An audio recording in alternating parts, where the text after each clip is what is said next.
Everybody, welcome to the DuCross Brothers Sports Warriors. I'm Tristen DuCross. Along my side, as always, is my partner in crime, the one and only Shaun DuCross. John, what a huge show we have in store for everybody.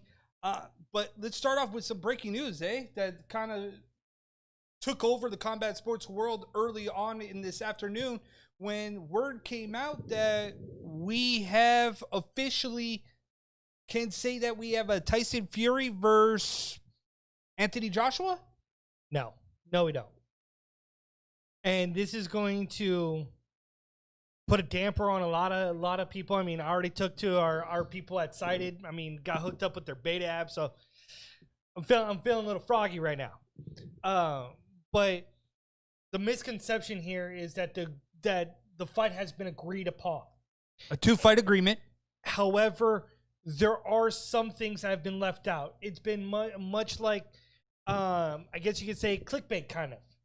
And by that, I mean that it was said, agreed upon, and got everybody talking and poking and everything else like that. However, the only thing that has been agreed upon is the fact that it's been agreed upon in principle.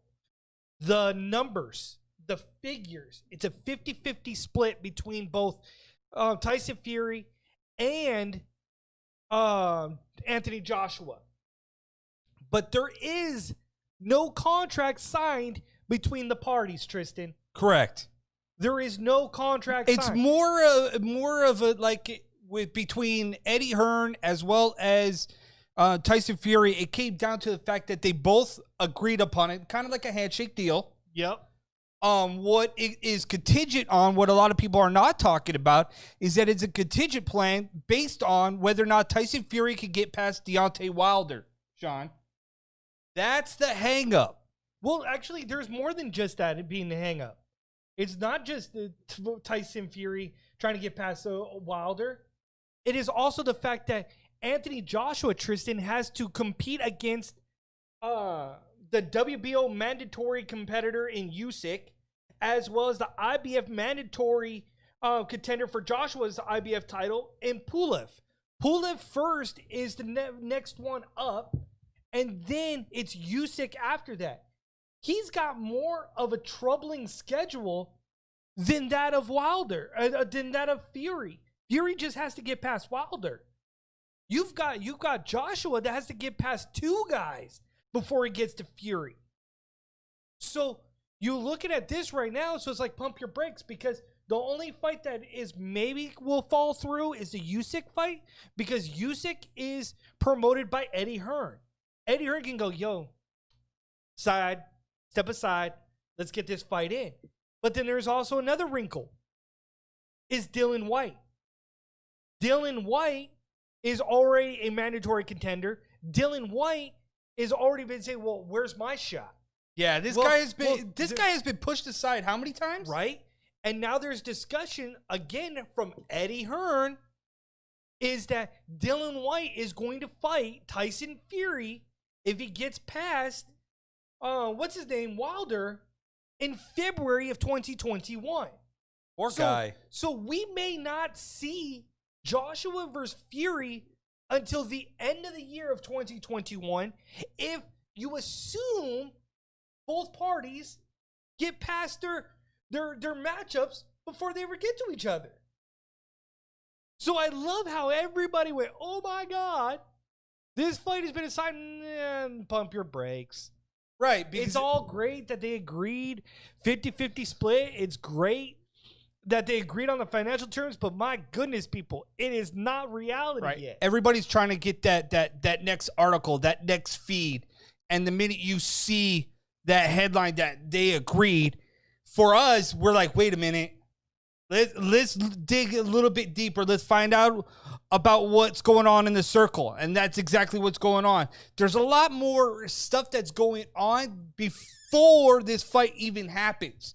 It's cool that it's out there. It's cool that people are talking about it, because that's ultimately what everybody's been wanting to see, right? Yep. So we see Anthony Joshua, we see Deontay Wilder, we see Tyson Fury, we see their names pop up, and we immediately think, yes, it's exactly what we wanted.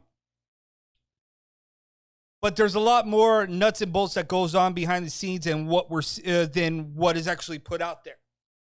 So I'm okay with the possibility of this fight. And I say possibility because that's exactly what it is. It's more of a possibility, not 100% guarantee. Because everything still has to line up. Everything still has to kind of unfold before our eyes. I like the fact that we have that to hang on, though. Because heavyweight boxing needs that, don't you think? That at this point, to see if you're the greatest, to see if you're the baddest heavyweight, I think we need this fight. Enough talk. Stop talking about it. Put your money where your mouth is. Put your titles where it is. And see who is the true baddest heavyweight. I mean, this isn't going to be the only heavyweight title fight that we're going to see in combat sports, because you also have Stipe Miocic and DC, which we'll probably talk a little bit later on in this show. But I just like the fact that here we are in 2020, probably looking at 2021, because you don't want this fight to happen in front of no fans. No, and it's not. And trust me, they're not going to put this fight on in front of no fans. But the reality to this is so far-fetched right now that you look at the heavyweight division, we've been talking about it. The heavyweight division isn't what it once was. But there are still some quality fights that are lining up right now for a good era of boxing in the heavyweight division. 100%. And these guys that are lining up, like the Dylan Whites, the potential of Ruiz again coming into the limelight. You could just do so much, so many different things that these guys are willing to put themselves out there. Right. So it's interesting. But my goodness, you still got a long road ahead. So it's like, it's hard really to chew on this a little bit, like everybody else is right now. And it happens because the way you look at boxing, you want that next big thing. You want that next kind of almost hope, right? Yeah. So when you're looking at the heavyweight boxing or boxing in general, you're kind of looking for something that is going to grab your attention, that's going to get people to talk, that's going to drive attention to boxing. Because honestly, Shaun, we've been in this pandemic for what it seems like we've been pretty much in this whole entire year, have we not? Yeah. So in 2020, when you're thinking about, well, the possibilities were there about big-time fights and money-making options. And now you're thinking about what could happen. And the possibility of a lot of these fights have now fallen on deaf ears and been pushed aside. And now we're looking into possibly 2021 before we see any of these big-name fights, because you don't want them to happen in front of a non-crowd, because you're looking at a big payoff, a big payday. You're looking at money and revenue from both sides of the card.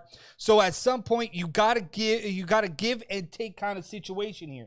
Yeah, and it's a big give and take, because like you talked about, the parameters are so astronomical. Look, dude, you've got Anthony Joshua and you've got Tyson Fury. Right now, if they didn't have to fight the respective counterparts and they just said, you know what, let's do this fight right now, my goodness, that's 5 titles. That is 5 titles on the line. 100%. They own all 5 titles. So you look at that and you look at the fact that you've got Joshua with 3, Tyson Fury with 2. Ridiculous. They would own, one person would unify all 5 titles. That'll be good news for the boxing world, to just say, you know what, there's one champion, one guy, and he's got to take on all 10 contenders. Ooh, that'll be great for boxing, man. When you're looking at the big picture, Shaun, to see Tyson Fury Wilder again, what do you think that outcome is for you? Do you see Fury being able to get past Wilder again, or do you think Wilder's will do enough to get inside this? See, and that's the big question that I asked on Cited. Was that, in all honesty, like, is this fight going to happen? And I was like, it's hard for me to fathom it. Because when you look at everything, it's like, if he doesn't defeat Wilder, he goes down 1-2. And then does this fight realistically make sense? No, it doesn't. When you're a 1-2, how can you justify? Because essentially, the Joshua fight has to be for the titles. And it has to make sense money-wise as well. And to me, if you say Tyson Fury versus Anthony Joshua, and Anthony Joshua is 1-2 against Wilder, to me, it does not say that he's the best heavyweight, right? Yeah. And if you look at that, how can you justify it? How can you justify that you're going to give a guy who's 1-2 a chance at 3 world titles? Like, nah, bro, not even. So, Shaun, again, you look at different options here that it doesn't make sense to make an announcement like Eddie Hearn did and say this is going to happen, a 2-fight agreement in 2021, when there are so many other issues that could arise. Right. So many issues. But we're the DuCross Brothers Sports Warriors.